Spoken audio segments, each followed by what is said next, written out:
मध्ये यश मिळवल्यानंतर प्रवेशाला जाण्याच्या दिवशी विद्यार्थ्याची आत्महत्या, मला डॉक्टर व्हायचं नाही, सुसाईड नोटमध्ये उल्लेख। नीट परीक्षेत नेत्रदीपक यश मिळवूनही एका 19 वर्षीय विद्यार्थ्याने आत्महत्या केल्याची दुर्दैवी घटना सिंदेवाही तालुक्यातील नवरगाव येथे घडली आहे। अनुराग अनिल बोरकर असे या विद्यार्थ्याचे नाव असून त्याच्या आत्महत्येने नवरगाव गावावर शोककळा पसरली आहे। बोरकर कुटुंबावर दुःखाचा डोंगर कोसळला आहे।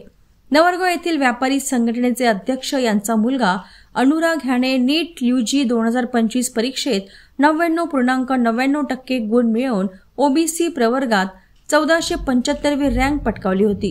हे यश मिळाल्यानंतर त्याला उत्तर प्रदेशातील गोरखपूर येथील नामांकित वैद्यकीय महाविद्यालयात प्रवेश मिळणार होता। मंगळवारी पहाटे त्याला प्रवेशासाठी घरून निघायचे होते, मात्र पहाटे 4 वाजता जेव्हा त्याची आई त्याला उठवण्यासाठी गेली तेव्हा तो आपल्या खोलीत मृतावस्थेत आढळला। या घटनेची माहिती मिळताच सिंदेवाही पोलिसांनी तात्काळ घटनास्थळी धाव घेतली। घटनेचा पंचनामा करून मृतदेहाच्या विच्छेदनासाठी सिंदेवाही ग्रामीण रुग्णालयात हलविला। त्यानंतर साश्रू नयनांनी अंत्यसंस्कार करण्यात आले। बोरकर परिवारासह गाव परिसरात शोक व्यक्त केला जात आहे। पोलिसांनी दिलेल्या माहितीनुसार घटनास्थळी एक सुसाईड नोट सापडली आहे। सिंदेवाही पोलीस स्टेशनचे ठाणेदार कांचन पांडे यांनी सांगितले की या सुसाईड नोटमध्ये मला डॉक्टर व्हायचं नाही असे लिहिलेले आहे।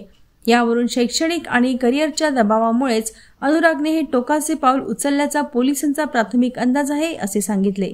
एका यशस्वी विद्यार्थ्याने असे टोकाचे पाऊल उचलल्यामुळे समाजात हळहळ व्यक्त होत आहे। ही घटना तरुण पिढीवर असलेल्या शैक्षणिक आणि करिअरच्या प्रचंड दबावाकडे पुन्हा एकदा लक्ष वेधून घेते आणि समाजातील प्रत्येक घटकासाठी ही एक गंभीर चिंतेची बाब बनली आहे। घटनेचा पुढील तपास सिंदेवाही पोलीस करीत आहेत। आज सकाळी 4 वाजता नवरगाव येथील अनिल बोरकर यांचा मुलगा अनुराग बोरकर वय 19 वर्ष याने गळफास लावून आत्महत्या केली अशी माहिती मिळाल्यानंतर मार्ग दाखल करण्यात आलेला आहे पोलीस स्टेशन सिंदेवाही येथे आणि चौकशी सुरू आहे। यामध्ये अनुराग बोरकर याने एक सुसाईड नोटसुद्धा घटनास्थळावरून मिळालेली आहे। सदर सुसाईड नोटमध्ये मला डॉक्टर व्हायचं नाही आहे असं त्याने लिहिलेलं आहे आणि एकंदरीत सुसाईड नोट पाहता अभ्यासाचं आणि एकूण टेन्शन त्याला आलेलं दिसतं आहे आणि तो प्रेशर बरोबर हँडल करू न शकल्यामुळे त्याने आत्महत्या केली असं दिसून येत आहे।